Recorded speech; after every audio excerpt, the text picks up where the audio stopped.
Hello everyone, अस्सलाम वालेकुम। आज इस वीडियो में हम डिस्कस करेंगे सोशल एंजाइटी के बारे में, जिसे सोशल फोबिया भी कहा जाता है। क्या होती है, इसके क्या फिजिकल सिम्टम्स हैं और इसकी क्या रीजंस हैं, इन सारी की सारी चीज़ों के बारे में आज इस वीडियो में हम डिस्कस करेंगे। यूएस की रिसर्च के मुताबिक डिप्रेशन और अल्कोहलिज्म के बाद सबसे जो मेन इशू है, सबसे जो बड़ा इशू है, वो है सोशल एंजाइटी का। अब सोशल एंजाइटी होती क्या है? जो पेशेंट्स इससे सफ़र कर रहे होते हैं उनको सोशल गैदरिंग्स में जाने से मसला होता है, वो इन सिचुएशन से अवॉइड करते हैं। जैसे कि अगर उनको प्रेजेंटेशन देनी है या बॉस के सामने जाना है, या फिर उनको अगर किसी शादी में जाना है, या अगर रिलेटिव्स घर पे आ गए हैं तो वो छुप जाती हैं, वो अवॉइड करते हैं इन सारी सिचुएशंस में, क्योंकि उनके अंदर इतना कॉन्फिडेंस नहीं होता कि वो सारी सिचुएशंस को फेस कर सकें। तो ऐसे पर्सन्स, ऐसे पेशेंट्स सोशल गैदरिंग्स को अवॉइड करते हैं। अब इसके फिजिकल सिम्टम्स क्या होते हैं? जब ऐसे पेशेंट्स को इस सिचुएशन का सामना करना पड़ता है तो उनकी दिल की धड़कन बेतरतीब हो जाती है, उनके हाथ पैर ठंडे हो जाते हैं, पसीना आना शुरू हो जाता है, उनको सांस लेने में दुश्वारी होती है, शॉर्टनेस ऑफ ब्रेथ होती है। इसके अलावा उनको चक्कर आना शुरू हो सकते हैं, उनको डिजीनेस हो सकती है। ये सारे फिजिकल सिम्टम्स हैं जो इस प्रोसेस में उनको फेस करने पड़ते हैं। अब इसकी रीजंस क्या होती हैं? एक तो कुछ इन्वायरमेंटल फैक्टर्स होती हैं जिनकी वजह से सोशल एंजाइटी हो जाती है। दूसरी ये रीज़न होती है कि हमारे ब्रेन में जो न्यूरोट्रांसमीटर्स होती हैं उनकी इम्बैलेंस की वजह से भी सोशल एंजाइटी हो जाती है उन पर्सन्स को।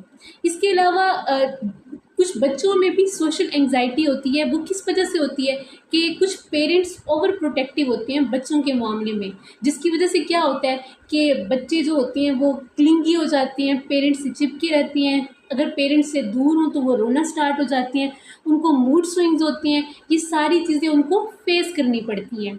अब इसके कॉन्सिक्वेंसेस क्या हो सकती हैं? एक तो वो पेशेंट्स जिनके अंदर ये चीज़ होती है उनकी सेल्फ इस्टीम कम होती है, उनके अंदर कॉन्फिडेंस कम होता है, वो बाहर निकलने से अवॉइड करते हैं। वो अगर घर में रिलेटिव्स आ जाएं तो वो उनसे अवॉइड करते हैं, और वो ड्रग अब्यूज़ की तरफ भी जा सकते हैं। कॉन्फिडेंस कम होगा उनके अंदर। इसके अलावा कुछ रेयर केसेस में देखा गया है कि ऐसे पेशेंट्स सुसाइड की तरफ भी चले जाते हैं। अब जिन लोगों को सोशल एंजाइटी या सोशल फोबिया का इशू होता है वो क्या करें?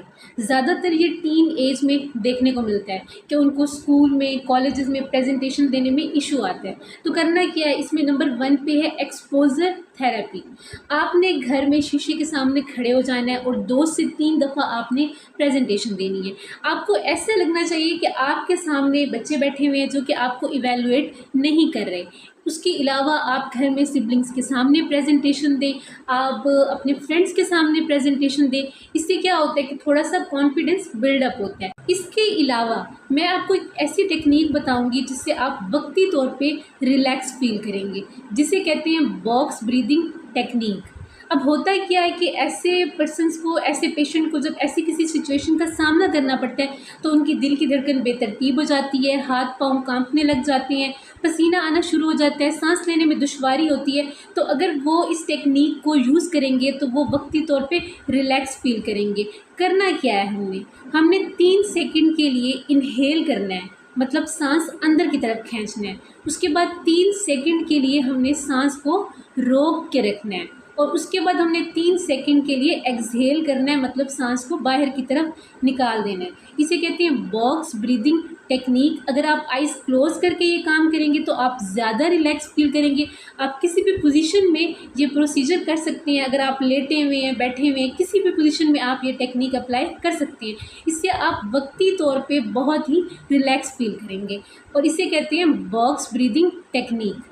अब जिन पेशेंट्स को ये इशू बहुत ज़्यादा होता है और इन चीज़ों से भी उनको कोई फ़र्क नहीं पड़ता, तो उनको चाहिए कि जाके साइकोलॉजिस्ट के पास विज़िट करें या साइकेट्रिस्ट के पास विज़िट करें, ताकि उनकी काउंसलिंग की जाए, उनको मेडिकेशन दी जाए, ताकि वो इस चीज़ से छुटकारा पा सकें। अगर आपको मेरी वीडियो पसंद आए तो लाइक कीजिएगा, कमेंट कीजिएगा और मेरे चैनल को फॉलो ज़रूर कीजिएगा। अल्लाह हाफ़िज़।